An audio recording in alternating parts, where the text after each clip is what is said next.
Radio, la France dans tous ses états, le fait du jour. Le journal Le Monde cherche des noises aux parlementaires issus de l'agriculture. Il y a 2 jours, le journal publiait une enquête dénonçant le statut particulier de ces élus jusqu'à les rendre illégitimes dans la défense de leur secteur. Le sénateur Horizon d'Indre-et-Loire, lui-même agriculteur, Vincent Louot, est monté au créneau et il est avec nous aujourd'hui sur Sud Radio. Bonjour monsieur le sénateur. Bonjour. Bonjour Vincent Louot, merci d'être en direct avec nous sur Sud Radio.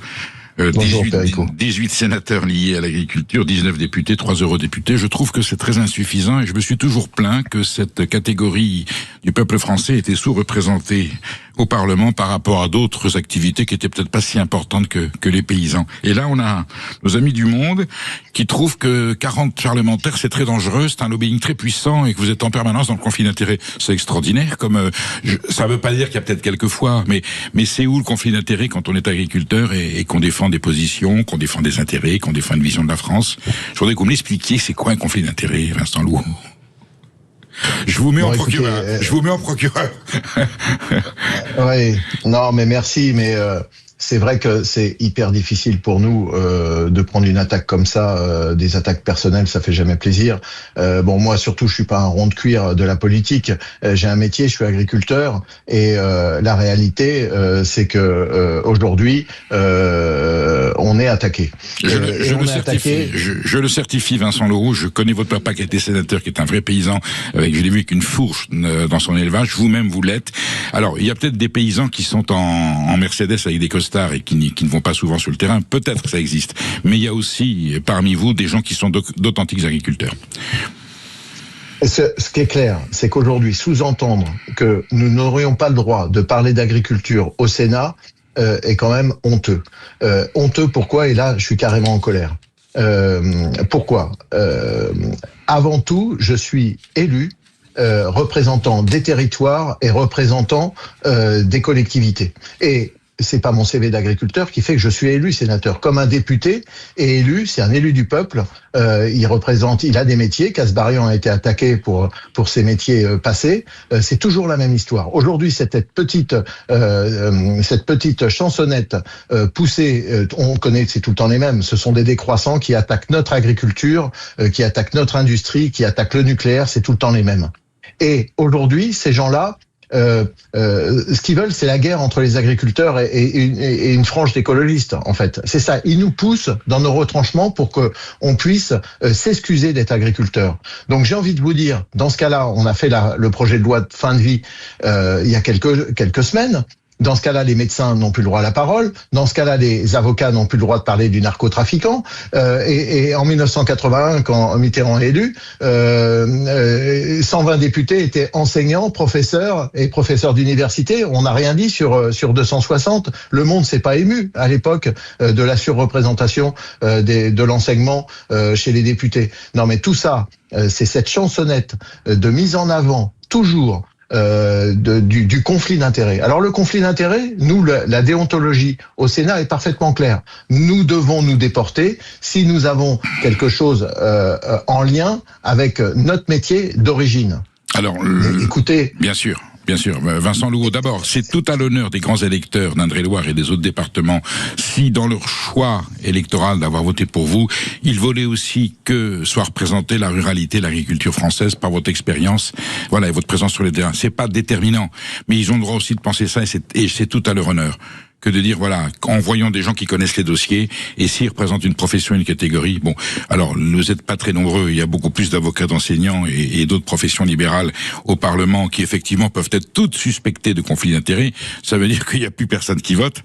Mais là, sur le cas de l'agriculture, au contraire, je pense qu'il devrait y avoir que l'agriculture est sous-représentée, vu les enjeux qu'elle représente. Ensuite, on n'est pas obligé d'être d'accord toujours avec vos orientations, mais considérez que parce que vous êtes agriculteur, vous êtes en conflit d'intérêts, et comme vous l'avez dit, Vincent Louot, et c'est vrai dans toutes les associations, toutes les assemblées territoriales, que ce soit nationales, s'il y a un dossier qui concerne un intérêt particulier d'un élu, l'expression est curieuse, hein, il se déporte pour ne pas être concerné.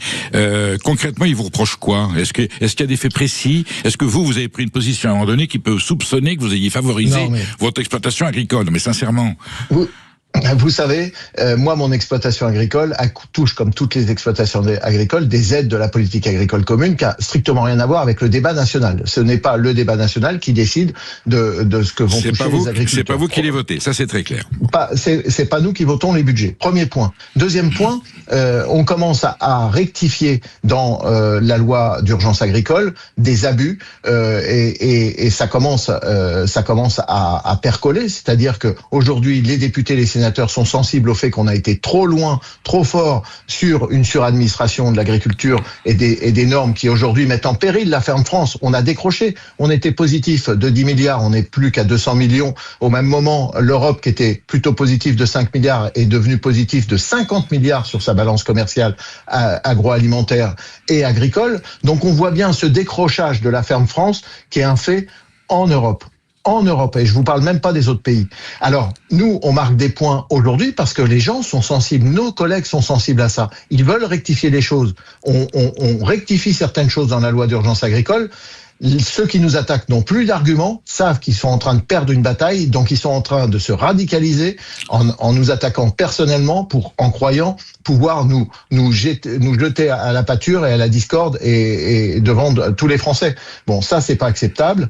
Moi je ne lâcherai rien et mes collègues sénateurs qui sont pour certains agriculteurs et d'autres pas agriculteurs comprennent et ne lâcheront pas sur les gros enjeux qui font qu'il faut sauver notre agriculteur. Vous savez, je vous l'ai dit tout à l'heure, moi quand je suis plus sénateur, je retourne auprès de mes vaches et je retourne faire du blé dur pour vous faire des nouilles et pour vous nourrir, pour faire des pâtes. Je laisserai les nouilles à Paris, mais on fait de l'alimentation. J'ai des vaches, vous l'avez dit.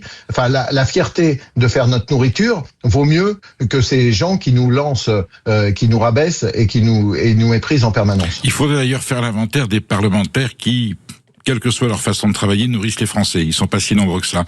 Vincent Lot, est-ce que le malentendu ne provient pas, j'ouvre une petite polémique cordiale avec vous, le lobby des parlementaires, non. Est-ce que le malaise ne vient pas du fait qu'il y a un syndicat majoritaire qui est la FNSEA, qui a une vision très précise de l'agriculture française, des orientations, soupçonné d'aller toujours vers l'exportation, le productivisme, une forme industrielle de l'agriculture, et qu'effectivement la FNSEA, non seulement elle co-gouverne l'agriculture, on peut s'exprimer ainsi depuis 50 ans, et avec cette ministre-là, je pense que c'est encore plus flagrant, et que du coup, effectivement, une certaine presse, une certaine militance écologique considère que vous seriez les représentants de la FNSEA sans le dire. Est-ce qu'il peut y avoir un biais dans cette polémique sur cette question-là ?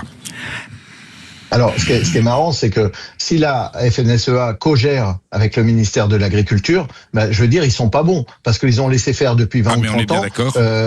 Ils sont pas bons. Merci de cet aveu. Merci de cette reconnaissance. S'ils avaient autant d'influence que ça, on n'en serait pas là. Mais je pense qu'ils ont perdu toute leur influence. Pourquoi ? Parce que la FNSEA, comme toutes les partis politiques, n'ont pas pu prendre le train aussi de la réforme et du pragmatisme. Ils ont été dans le négationnisme des problèmes environnementaux. C'est-à-dire, on a fait du corporatisme à l'ancienne, trop longtemps. Donc ça, c'était leur défaut. Aujourd'hui, c'est plus le cas. Aujourd'hui, moi, je suis pas syndiqué. Je n'ai jamais été syndiqué. La FNSEA me reproche d'être proche de la coordination rurale. La coordination rurale me dit que je suis un vendu à la FNSEA.